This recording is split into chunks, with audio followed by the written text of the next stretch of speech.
Welcome to special analysis. ఆంధ్రప్రదేశ్లో ఎన్నికలు సమీపించే కొద్దీ పొలిటికల్ హీట్ రోజు రోజుకు రాజుకుంటుంది. ఇప్పటికే పార్టీలన్నీ కూడా అభ్యర్థులను ప్రకటించి ఎన్నికల ప్రచారాలకి తెరలేపితే, మరోపక్క బడుగులకు కావాల్సింది రాయితీలు కాదు రాజ్యాధికారం అనేటటువంటి నినాదంతో ఏర్పడినటువంటి భారత చైతన్య యోజన పార్టీ కూడా ఈ ఎన్నికల్లో తన ప్రభావాన్ని చూపించేటటువంటి ప్రయత్నం చేస్తోంది. ఇందులో భాగంగానే పార్టీకి సంబంధించినటువంటి అభ్యర్థుల ఎంపికలో ఆ పార్టీ అధినేత బోడే రామచంద్ర యాదవ్ తలమునకలైనటువంటి పరిస్థితి. ముఖ్యంగా 175 నియోజకవర్గాల్లో ఎక్కడైతే పార్టీకి సంబంధించినటువంటి ప్రాబల్యం ఉందో ఆయా నియోజకవర్గాల్లో పార్టీ అభ్యర్థులు నిలబెట్టి ఈసారి ఆంధ్రప్రదేశ్ రాష్ట్ర అసెంబ్లీలో బడుగుల గొంతు వినిపించాలి అనేటటువంటి ఉద్దేశంతో బోడే రామచంద్ర యాదవ్ అడుగులు వేస్తున్నారు. ఇప్పటికే పార్టీకి సంబంధించినటువంటి అభ్యర్థుల నిర్ణయం పట్ల, ఎంపిక పట్ల ఒక కొలిక్కు వచ్చినట్టు తెలుస్తోంది.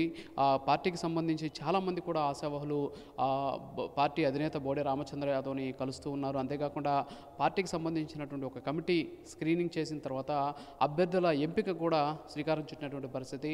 అక్కడ ఉన్నటువంటి ప్రాంతాల్లో, ఆయా ప్రాంతాల్లో ఆ అభ్యర్థులకు ఉన్నటువంటి చరిష్మా కావచ్చు, అంతేకాకుండా వాళ్ళకి అక్కడ ప్రజలతోటి ఉన్నటువంటి అంశాలు ఏవైతే ఉంటాయో, అంటే అవినాభావ సంబంధాలు ఏవి ఉంటాయో వీటన్నిటిని కూడా పరిగణలోకి తీసుకున్న తర్వాత అభ్యర్థులను ప్రకటించాలని చెప్పేసి పార్టీ అధినేత నిర్ణయం తీసుకున్నారు. ఇప్పటికే పార్టీ అభ్యర్థులకు సంబంధించినటువంటి ఎంపిక ప్రక్రియ దాదాపుగా పూర్తిగా వచ్చింది. భారత చైతన్య యోజన పార్టీలో సీట్ల కోసం చాలామంది అభ్యర్థులు ఆసక్తి కనపరుస్తున్నటువంటి పరిస్థితి. పార్టీ తరఫున పోటీ చేస్తే ఖచ్చితంగా ఈసారి రాష్ట్ర అసెంబ్లీలో బడుగుల వాణిని వినిపించబోతున్నాం. అంతేకాకుండా అనేక రకాలైనటువంటి సంక్షేమ పథకాలు కావచ్చు, అంతేకాకుండా మేనిఫెస్టో ఏదైతే ఉందో భారత చైతన్య యోజన పార్టీ మేనిఫెస్టో, అది చాలామందిని, అంతేకాకుండా అన్ని రకాల వర్గాల ప్రజలందరూ కూడా ఆకట్టుకుంటూ ఉన్నటువంటి పరిస్థితి అయితే ఉంది. సో ఇప్పటి వరకు కూడా ఆయన చెప్పినటువంటి అంశాన్ని బట్టి చూస్తే ఆ రాష్ట్రంలో అధికారాన్ని కానీ ఇచ్చినట్లయితే అధికారాన్ని ఒక సామాజిక వర్గం దగ్గర కేంద్రీకరించకుండా దాన్ని అన్ని సామాజిక వర్గాలకి విస్తరించే విధంగా చర్యలు తీసుకుంటా అని చెప్పేసి ఆయన ఇప్పటికే ప్రకటించారు. అందులో